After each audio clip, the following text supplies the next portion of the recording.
Years, cyber criminals exploit the holiday season with increasingly deceptive tactics, preying on consumers of all ages.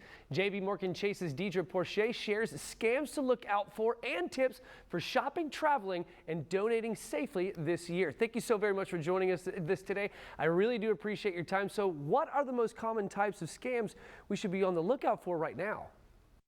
Well, scammers are taking full advantage of a very busy season. So the first is unrealistic deals. So this is where the scammer uses fake websites or social media marketplaces to lure shoppers with deeply discounted items or popular items.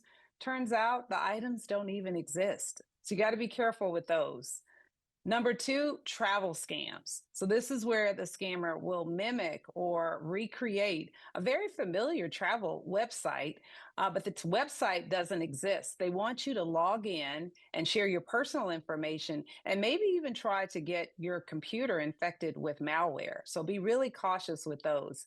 The third one, and we see this a lot during the holiday season, is missing package scams. So the scammer will send you a text message or an email to suggest that you're missing a delivery. And once again, they're trying to get you to log in. So just be really careful with those three. And there's one other I'd mention that has really increased during holiday season, and it's impersonation scams. This is where the scammer impersonates known businesses, financial institutions, the government, and they tell you there's something wrong with your account or they want you to take urgent action.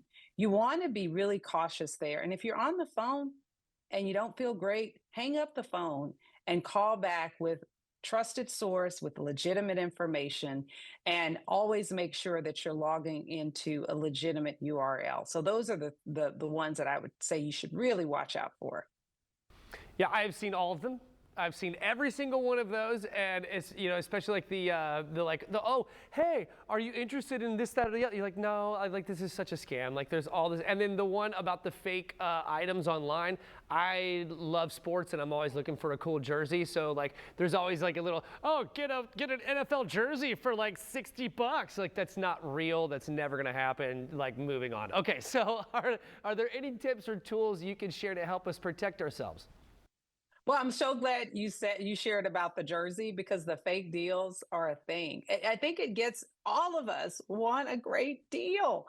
And so we just have to pause and we have to say to ourselves, is this real? If it seems too good to be true, it probably is. The second is the trusted retailer. And so we know and trust certain retailers that we go to, but just make sure that that's a legitimate site because scammers will recreate retailer sites. And so you want to make sure that the site is legitimate by verifying that the URL is good. And then pay attention to how you pay. So pay with a credit card or debit card. The reason is there's payment protection where you can dispute a claim if you don't get the merchandise that you were promised. But if you use Zelle or cash or wire transfers, you may not be able to get your money back. When using Zelle, always make sure that you're using Zelle with a trusted source. So those are some tips. Gotcha. Very cool. Yeah, typically with when it comes to holiday shopping, my wife and I, we use the credit card because it does have so many protections. You're absolutely right about that. So what should we do if we suspect that we've actually been scammed, though? Well, first, immediately discontinue all engagement with the scammer. You want to prevent further damage from happening, but pay attention to the information you've attained and document it because then you want to reach out to your bank. So flip over your card and call your bank and tell them everything that happened.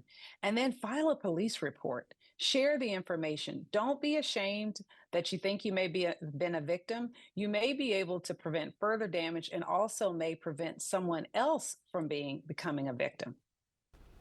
Deidre, these are all fantastic. This is a great conversation. You're spot on. So before I let you go, where do we go to learn some more information? Well, you can always go to chase.com/security.